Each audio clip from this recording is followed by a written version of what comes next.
Del Evangelio según San Juan. Al anochecer de aquel día, el primero de la semana, estaban los discípulos en una casa, con las puertas cerradas por miedo a los judíos. En esto entró Jesús, se puso en medio y les dijo: paz a vosotros. Y diciendo esto, les enseñó las manos y el costado. Y los discípulos se llenaron de alegría al ver al Señor. Jesús repitió: paz a vosotros. Como el Padre me ha enviado, así también os envío yo. Y dicho esto, sopló sobre ellos y les dijo: recibid el Espíritu Santo. A quienes les perdonéis los pecados, les quedan perdonados. A quienes se los retengáis, les quedan retenidos. Palabra del Señor. Gloria a ti, Señor Jesús. Luis Javier, ese es el Evangelio de Pentecostés, ¿verdad? Así mismo es. Qué misa hermosa la de Pentecostés, donde la iglesia cierra con broche de oro esta cincuentena pascual, estos 50 días de fiesta por la resurrección de Jesucristo. Y fíjate que el Evangelio nos lleva otra vez a esa noche de resurrección, esa noche cuando ya Jesús resucitado se aparece en el cenáculo a los discípulos y les da ese regalo primero de la resurrección, que es la paz. Esa paz que es un regalo, un don, esa fuerza de Dios que nos tranquiliza, que nos da sosiego, que nos dice que la vida es eterna. Nos ha reconciliado con el Padre. Y eso trae paz a nuestro corazón, trae paz a nuestra vida.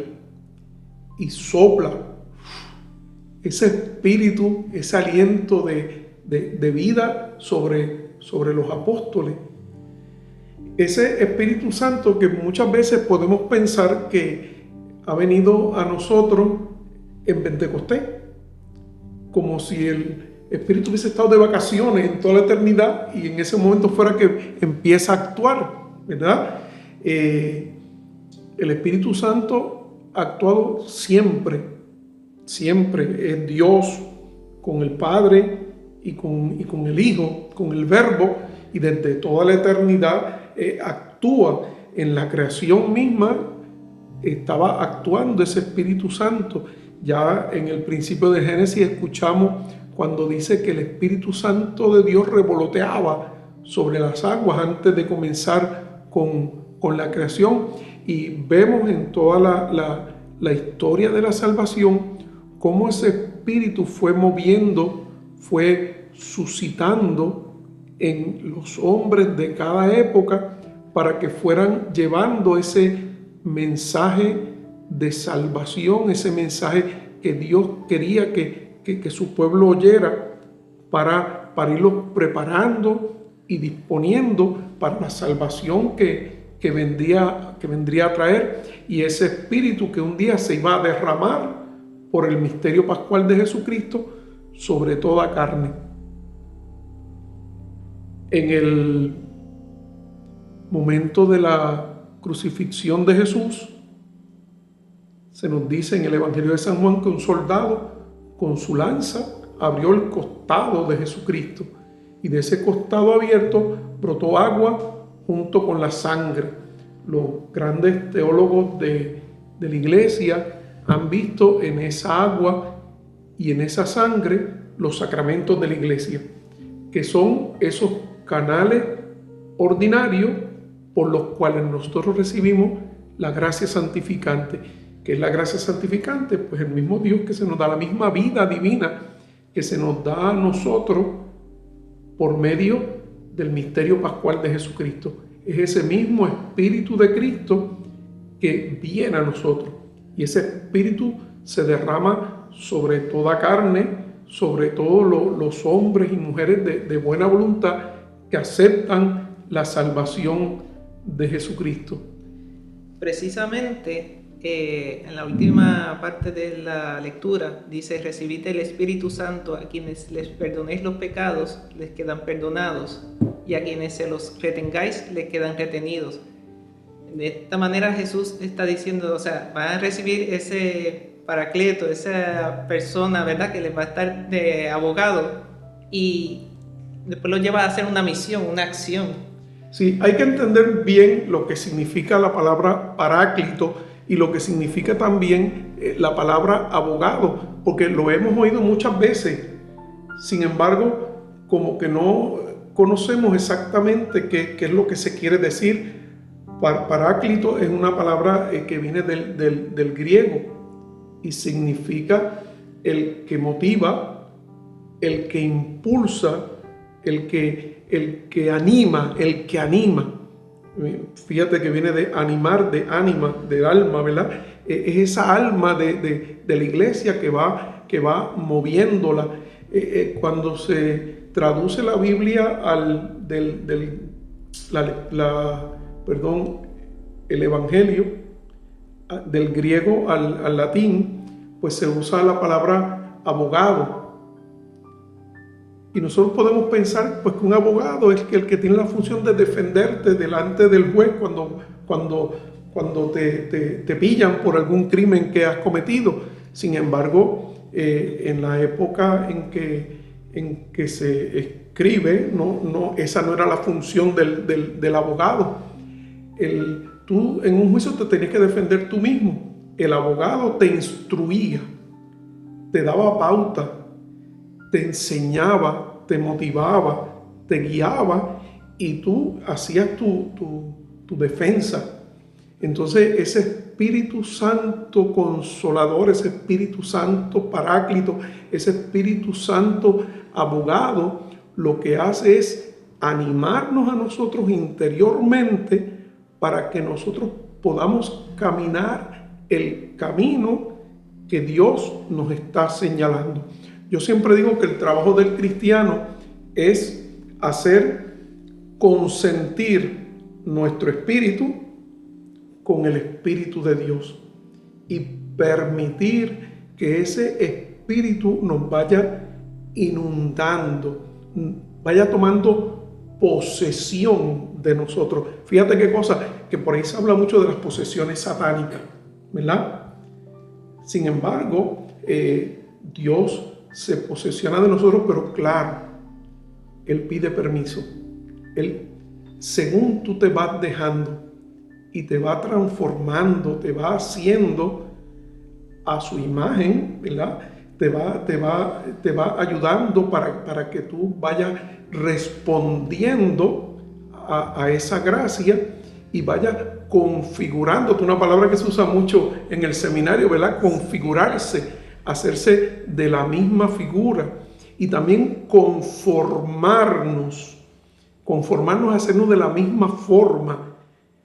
Es lo que llevaba a San Pablo a decir: ya no soy yo el que vivo, es Cristo el que vive en mí, porque el Espíritu de Cristo lo movía de tal manera y él se dejaba mover por ese Espíritu de Dios y era capaz de hacer las obras las mismas obras que hacía Jesucristo, como Jesucristo mismo dijo: harán las cosas que yo hago y aún mayor. Y todo esto se traduce en la diversidad de dones, de carisma que la iglesia tiene presente. Sí, ese Espíritu Santo se manifiesta en multiplicidad de formas dentro de la iglesia, pero esa multiplicidad de formas que toma el Espíritu Santo o que capacita al Espíritu Santo en la iglesia tiene que tener una unión, un corazón y un solo espíritu. Muchas veces ahora nosotros encontramos personas que dicen que porque poseen el Espíritu Santo ellos pueden interpretar la Biblia como les da la gana. Pues no, porque yo no puedo tomar la Biblia y decir lo que a mí me dé la gana. Si nosotros miramos, Jesús constituyó a Pedro fundamento de la iglesia, lo constituyó cabeza visible y le dio las llaves del reino de los cielos. te daré la llave del reino de los cielos, lo que ates en la tierra quedará atado en el cielo, lo que desates en la tierra quedará desatado en el cielo. Ahí es donde perdonar los pecados que se nos da en ese día de la resurrección de Jesucristo. Él es lo que llamamos el mayordomo de la casa real. Si tú recuerdas, hay una lectura de Sobná, el mayordomo de la casa real, que no hizo lo que el rey quería y lo destituyó y le dio las llaves a otro. Le daré las llaves, le daré tu banda. Eran signos. Y el mayordomo de la casa real no era el que abría la puerta como en Batman, que Alfred iba y era el que abría la puerta y se encargaba de las cosas de la casa. No, el mayordomo de la casa real era el que tomaba las decisiones sobre todas las cosas de palacio. Era lo que fue José en Egipto, el visir de Egipto. Lo que José hiciera en Egipto era como si lo hacía el faraón. El mayordomo de la casa real en el pueblo de Israel, lo que hacía era como si lo hiciera el rey. Tenía el mismo poder, un poder vicario.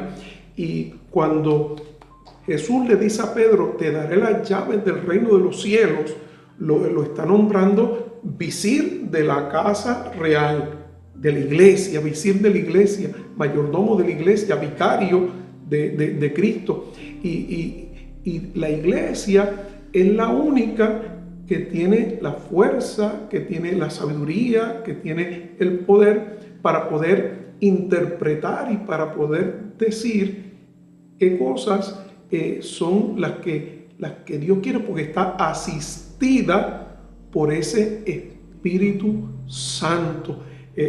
Nosotros creemos que el Papa tiene una infalibilidad, no puede fallar porque está asistido por ese Espíritu Santo. Y cuando él toma decisiones desde su pontificado, desde su poder papal, claro está, siempre hay sus concilios y siempre hay su sínodo, sus consultas, y toma una decisión. Nosotros sabemos que está asistido por esa fuerza del Espíritu Santo, y eso es lo que Dios quiere, ¿verdad?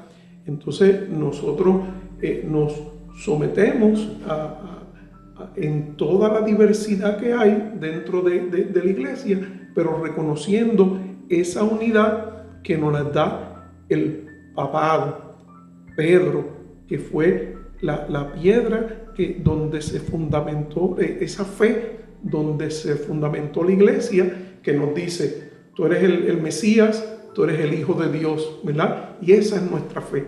Y desde ahí, pues nosotros nos vamos moviendo y vamos creciendo en ese conocimiento de Dios y en esa manifestación de ese amor de Dios. Así que el Espíritu va a estar, asiste a la iglesia, siempre, ¿verdad? Está en constante cambio, pero siempre hay una piedra, un punto de referencia. Claro, un fundamento.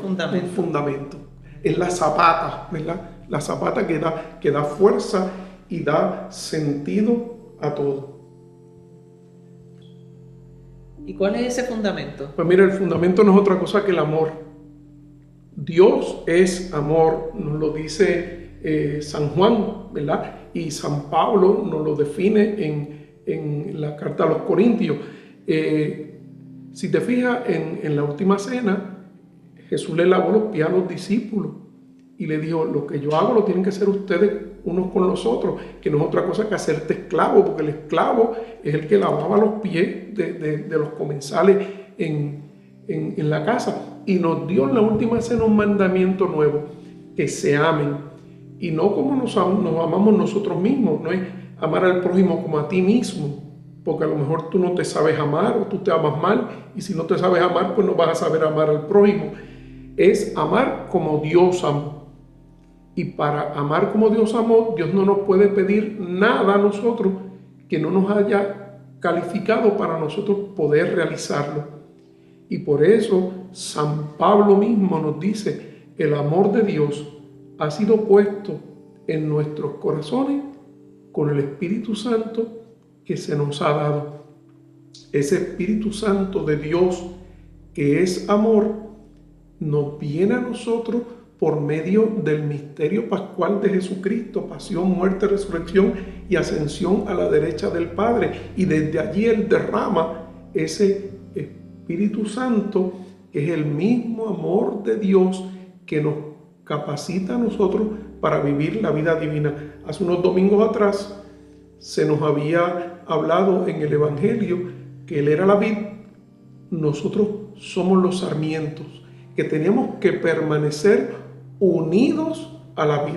Y fíjate qué cosa dice: separados de mí no puedes hacer nada. No que puedes hacer unas cosas y otras no puedes hacer nada. Esa unión con Jesucristo nos viene a nosotros por los sacramentos de la iglesia. Y esos sacramentos de la iglesia nos dan a nosotros ese Espíritu de Dios, esa fuerza de Dios, ese amor de Dios que se derrama. Por eso es tan importante el sacramento de la reconciliación y penitencia. Por eso es importante, lo fundamental primero es el bautismo, esa agua que nos configuran con Cristo, nos hacen uno con Él, sacerdote, profeta y rey. Y la comunión, que es ese viático, esa comida que se nos da para nosotros poder caminar el camino hasta llegar a ese banquete en la gloria del reino de los cielos. Y esos sacramentos nos dan a nosotros la fuerza de Dios, la fuerza del Espíritu que nos capacita, que nos mueve para caminar el camino. ¿Quién es el camino? Cristo. Para caminar en Cristo, para poder llegar a la gloria del reino de los cielos. Eso es lo que estamos buscando, no buscamos otra cosa. Dejémonos mover por ese Espíritu Santo de Dios para poder conseguir la felicidad plena que tanto deseamos, que nada en el mundo nos la va a dar.